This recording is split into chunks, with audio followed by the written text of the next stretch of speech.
Of ট্রায়াঙ্গেলের sign লটাকে proof করব। তো sign ল এর আর একটা নাম হচ্ছে ল্যামিস থিওরেম। খুব এফেক্টিভ একটা ল, খুব এফেক্টিভ একটা থিওরেম। এটাকে আমরা ভেক্টরের হেল্প নিয়ে প্রুফ করতে চলেছি। ফার্স্টে ফিগারটাকে খেয়াল করো, রাইট টপ সাইডে যে ফিগারটাকে ড্র করা আছে, একটাই ফিগার ড্র করা আছে, vector A plus vector B is equal to vector C. ঠিক আছে, ল অফ ট্রায়াঙ্গেলটাকে আমরা এখানে ইউজ করেছি। তো এর আগে যে আমরা কোসাইন লটা প্রুফ করলাম, তার আগের ভিডিওটা নিশ্চয়ই ওয়াচ করেছো। এটাও ঠিক সেরকমই, আমি অ্যাঙ্গেলের ব্যাপারগুলোকে নিয়ে আর বলতে চাইছি না। তো এখানে ওরকম ভাবে তোমাকে বিগিনিং এ এই জিনিসটাকে লিখে নিতে হবে যে from the law of triangle of vector addition, এটাকে লিখে নিয়ে তারপর vector A plus vector B is equal to vector C. তো এবার দেখো এখানে আমরা কি করেছি, বোথ সাইডে এ ভেক্টর দিয়ে ক্রস প্রোডাক্ট করেছি। A cross vector A plus vector B is equal to A cross vector C. তাহলে যদি অ্যারেঞ্জ করি, আর এখানে ক্রস প্রোডাক্টটা কিন্তু এটা কিন্তু ডট প্রোডাক্ট না। ডট প্রোডাক্ট যেরকম কমিউটেটিভ, সেখানে ভুল করে তুমি এ ডট বিটাকে বি ডটে লিখে দিলে তাহলে কাজ চলে যাবে। কিন্তু যেহেতু ক্রস প্রোডাক্ট, এখানে কিন্তু কোনো রকম পাকামো চলবে না। ঠিক যেরকম সিকোয়েন্স বরাবর লেখা আছে ওইভাবেই কিন্তু লিখতে হবে, তাহলে মিনিং কিন্তু সম্পূর্ণ চেঞ্জ হয়ে যাবে। ঠিক আছে, তাহলে দেখো কি করছি এখানে, A cross A plus A cross B is equal to A cross C, যেরকম ছিল। এবার নিশ্চয়ই জানো দুটো সেম ভেক্টরের ক্রস প্রোডাক্ট 0। তখন ঠিক আছে, দুটো সেম ভেক্টরের ক্রস প্রোডাক্ট 0, তার কারণ দুটো সেম ভেক্টরের ইন্টারমিডিয়েট অ্যাঙ্গেল 0 ডিগ্রি। আর ক্রস প্রোডাক্ট মানে তো অ্যাকচুয়ালি সাইন প্রোডাক্ট, সাইন 0 মানে 0। ওই জন্য দুটো ভেক্টরের cross product 0। A cross A পরের স্টেপে এসে নেই, তাহলে থাকলো পরে A cross B is equal to A cross C. আমরা এই দুটোর, এই যে দুটোর ক্রস প্রোডাক্ট সেম হচ্ছে মানে, তার মানে ওদের ম্যাগনিটিউডও নিশ্চয়ই তাহলে সেম। ঠিক আছে, ক্রস প্রোডাক্ট সেম হচ্ছে মানে তার মানে ওদের ম্যাগনিটিউডও সেম, ক্রস প্রোডাক্টের ম্যাগনিটিউড সেম। তাহলে আমরা জাস্ট ম্যাগনিটিউডটাকে নিয়ে যদি আমরা অ্যাপ্রোচ করি, তাহলে কি দাঁড়াচ্ছে, মড দিয়ে দিলাম। তাহলে vector A vector B sine of angle A vector আর বি ভেক্টর ইন্টারমিডিয়েট অ্যাঙ্গেল কত ছিল, 180 ডিগ্রি মাইনাস গামা। তাহলে sine of angle 180 degree minus gamma is equal to mod A mod c, mod of c vector sin of angle vector a আর vector c এর intermediate angle কত ছিল, beta. তাহলে sin of angle beta. তো এবার both side থেকে দেখো পরের স্টেপে এসে কি হয়েছে, বোথ সাইডের থেকে দেখো mod of vector a দেখো ক্যান্সেল হয়ে গেছে। mod of vector a যেহেতু ক্যান্সেল হয়ে গেছে, যার জন্য তাহলে কি পড়ে রয়েছে, mod of vector b রয়েছে লেফট সাইডে, যেটাকে আমরা অনলি বি লিখতে পারি কারণ মড দেওয়া মানে অ্যাকচুয়ালি ভ্যালু। আর রাইট সাইডে রয়েছে মড অফ ভেক্টর সি, যেটাকে আমরা সি লিখতে পারি। ঠিক আছে, তো তাহলে কি দাঁড়ালো, যদি ক্রস মাল্টিপ্লিকেশন করি তাহলে B divided by sine beta is equal to C divided by sine gamma. এটা হলো ইকুয়েশন 1।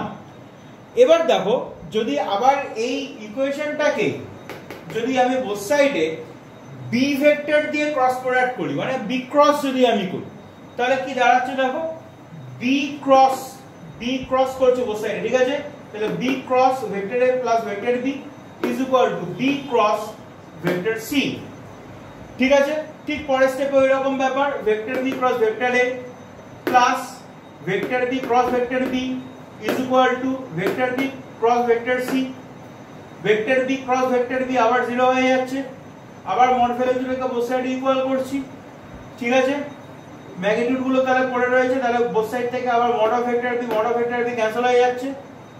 ঠিক আছে, ভেক্টর বি আর vector A intermediate angle 180 degree minus gamma, তাহলে sin 180 ডিগ্রি মাইনাস গামা, যেটা তোমার পরের স্টেপে এসে sin গামা হয়ে যাচ্ছে। আবার এখানে তোমার ভেক্টর বি আর ভেক্টর সি এর ইন্টারমিডিয়েট অ্যাঙ্গেল হচ্ছে alpha, head to head connected ও যা টেল টু টেল কানেক্টেড ও তাই একই ব্যাপার, অ্যাঙ্গেল সেমই থাকবে। আগের ভিডিওতে ওয়াচ করেছো বলা হয়েছে, তাহলে এখানে এদের ইন্টারমিডিয়েট অ্যাঙ্গেলও তাহলে আলফাই নেব। ঠিক আছে, তাহলে বোথ সাইডের থেকে mod of vector B cancel হয়ে গেল, তাহলে পরে রইলো এইটা। তাহলে পরে আমি যদি এবার ইকুয়েশন 1 আর ইকুয়েশন 2 এই দুটোকে যদি সাম আপ করি তাহলে কি দাঁড়ালো ফাইনালি, এই দুটোকে যদি আমরা সাম আপ করি তাহলে from equation 1 and equation 2, from equation 1 and equation 2 এই দুটো থেকে আমরা তাহলে কি পাচ্ছি, ইকুয়েশন 1 তোমাকে বলেছিল b by sin beta is equal to c by sin gamma, equation 2 তোমাকে বলছে a by sin alpha is equal to c by sin gamma, তাহলে হিসাবটা কি দাঁড়ালো, তাহলে a divided by sin alpha is equal to b divided by sin beta is equal to c divided by sin gamma। ঠিক আছে, এইটাই হচ্ছে ল্যামিস theorem, এই জিনিসটাই হচ্ছে ল্যামিস থিওরেম। এটা খুব ভালো করে মনে রাখতে হবে, ফিজিক্সের নিউমেরিক্যালের জন্য তোমার কাজে লাগবে, ম্যাথমেটিক্সে দেখবে তুমি যখন প্রপার্টিস অফ ট্রায়াঙ্গেল পড়বে সেখানেও এই পার্টটা আছে, সেখানেও এই পার্টটা কাজে লাগবে। ম্যাথমেটিক্সে দেখবে ভেক্টর বলে একটা চ্যাপ্টার পাবে, ভেক্টর অ্যানালিসিস, প্রবাবলি এরকমই নাম চ্যাপ্টারটার, 11 কি 12 কোন ক্লাসে আছে, পরবর্তীকালে তো আছেই বিএসসি বা বিটেক যখন পড়বে তখন ম্যাথমেটিক্সও দেখবে, মানে ফিজিক্সে তো ভেক্টরের অ্যাপ্লিকেশন আছেই, তার সঙ্গে ম্যাথমেটিক্যাল যে ফিজিক্স বা ম্যাথমেটিক্সের যে ফিজিক্স তার মধ্যেও দেখবে অনেক ভেক্টরের এরকম অ্যাপ্লিকেশন রয়েছে। তো এই ল্যামিস থিওরেম বা সাইন ল খুব কাজের জিনিস, ঠিক আছে। অনেক অন্য পিকুলিয়ার সাম যেটা অন্যরকম ভাবে করলে পরে সেটা অনেকটা লেন্দি হয়ে যাবে বা লেস লজিক্যাল হবে, সেক্ষেত্রে তুমি যদি সাইন ল বা ল্যামিস থিওরেমকে যদি অ্যাপ্লাই করো তাহলে দেখবে 2-3 লাইনের মধ্যে অঙ্কটা ছোট হয়ে যাচ্ছে। আমরা এরকমই একটা প্রবলেম, এই যে সাইন লটাকে শিখলে এরকমই একটা প্রবলেম আমরা নেক্সট ভিডিওগুলোতে দেখবে, এরকমই আমরা প্রবলেম সলভ করব, সেই ভিডিওগুলো ওয়াচ করলে পরে বুঝতে পারবে। আর এখানে আরেকটা জিনিস বলে রাখছি, দেখো এই যে vector A, vector B, vector C, এই যে তিনটে এখানে রয়েছে, ঠিক আছে, এই যে তিনটে এখানে রয়েছে, এবার আমি যদি এমন যদি করতাম যে ধরো আমি জাস্ট একটা নর্মাল ট্রায়াঙ্গেল ড্র করছি, এখান থেকে জাস্ট আমি জিসটাকে নিচ্ছি, একটা নর্মাল ট্রায়াঙ্গেল ড্র করছি, সেই ট্রায়াঙ্গেল আমি ভেক্টর ফর্মে লিখছি না, আমি জাস্ট একটা নর্মাল ট্রায়াঙ্গেল ড্র করলাম, তার ধরো এই সাইডটা হচ্ছে এ, অপোজিট অ্যাঙ্গেল হচ্ছে আলফা, এই সাইডটা মনে করো বি, অপোজিট অ্যাঙ্গেল হচ্ছে বিটা, এই সাইডটা মনে করো সি, অপোজিট অ্যাঙ্গেল হচ্ছে গামা। তাহলেও দেখো সেক্ষেত্রে আমরা সুন্দরভাবে এই ল্যামিস থিওরেমটাকে আমরা অ্যাপ্লাই করতে পারছি। তাহলে ল্যামিস থিওরেমের যদি আমি ওয়ার্ড সামারিতে আসি তাহলে কি দাঁড়াচ্ছে, ratio of the length of a side of a triangle to the sine of the opposite angle. ঠিক আছে, তাহলে কোন একটা মনে করো এই যে সাইডটা আছে, এই সাইডের লেন্থ কত, এ, ঠিক আছে, এর অপোজিট অ্যাঙ্গেল কি, আলফা, তাহলে অপোজিট অ্যাঙ্গেলের সাইন বলতে সাইন আলফা, এই রেশিওটা হচ্ছে ইকুয়াল হবে, প্রতিটা সাইডের জন্য রেশিওটা ইকুয়াল হবে, a by sine alpha is equal to b by sine beta is equal to c by sine gamma. Very important একটা প্রুফ, ভেরি ইম্পর্ট্যান্ট এই কারণে যে প্রথমত তো এক্সামে আসে, সেটার জন্য তো বাদ দাও 100 বার, সেই জন্য ইম্পর্ট্যান্ট। সেকেন্ড যেটা সেটা হচ্ছে এইটার যে অ্যাপ্লিকেশনটা, যেটা আমি একটু আগে বললাম ফিজিক্সে প্রচুর নিউমেরিক্যালস তুমি এটা থেকে অনেক ইজিয়ার ওয়েতে তুমি করে ফেলতে পারবে, ঠিক আছে। তো অনেক ফোর্সের দেখবে এরকম ধরনের তোমাকে নিউমেরিক্যাল দেবে, খুব ইজি, ধরো তিনটে ফোর্স বলে দিল F1 F2 F3, তিনটে সাইডে অ্যাড করছে, মানে ওরা ধরো একটা ট্রায়াঙ্গেলের তিনটে সাইড বরাবর অ্যাড করছে, তো তাহলে ওদের ইকুইলিব্রিয়ামের কন্ডিশন কি হবে, সেক্ষেত্রে ওই ল্যামিস থিওরেমই তোমাকে অ্যাপ্লাই করতে হবে।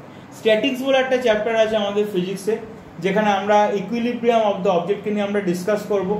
বিটেকেও দেখবে যখন পড়বে সেখানে দেখবে ইঞ্জিনিয়ারিং মেকানিক্স বলে একটা বেশ ভালো ভলিউমের দেখবে একটা সাবজেক্ট আছে, ইমেক বলা হয় ওটাকে শর্টে। ইঞ্জিনিয়ারিং মেকানিক্সে এরকম প্রচুর ভালো ভালো অঙ্ক, যেগুলো তোমার পরবর্তীকালে এমটেকের যে এন্ট্রান্স টেস্ট হয়, মানে গেট এক্সাম, সেখানেও তোমাকে ওই ধরনের নিউমেরিক্যালগুলো দেবে। তার জন্য তোমার কিন্তু এই সাইন ল, এই যে এখন যেটা শিখছো তার অ্যাপ্লিকেবিলিটি বা অ্যাপ্লিকেশনের জায়গাটা কতটা, সেটা তুমি যত আস্তে আস্তে এগোবে তত ভালো করে বুঝতে পারবে। যেমন আগে ছোটবেলাতে করেছো, নিউটনস ল করেছো, তারপরে বুঝতে পেরেছো তার অ্যাপ্লিকেশনটা কিরকম ভাবে, কতটা ডেপথ রয়েছে সেই অ্যাপ্লিকেশনের। সাইন ল ঠিক ততটাই ইম্পর্ট্যান্ট, ওই জন্য এরকম বারবার করে আমি বলছি, খুব ভালো করে কিন্তু এটাকে প্রুফ কিভাবে করতে হয় এটাকে প্র্যাকটিসের মধ্যে রাখবে। এর থেকে আমরা নিউমেরিক্যালসও প্রচুর করবো, সেগুলোকে ভালো করে ওয়াচ করবে।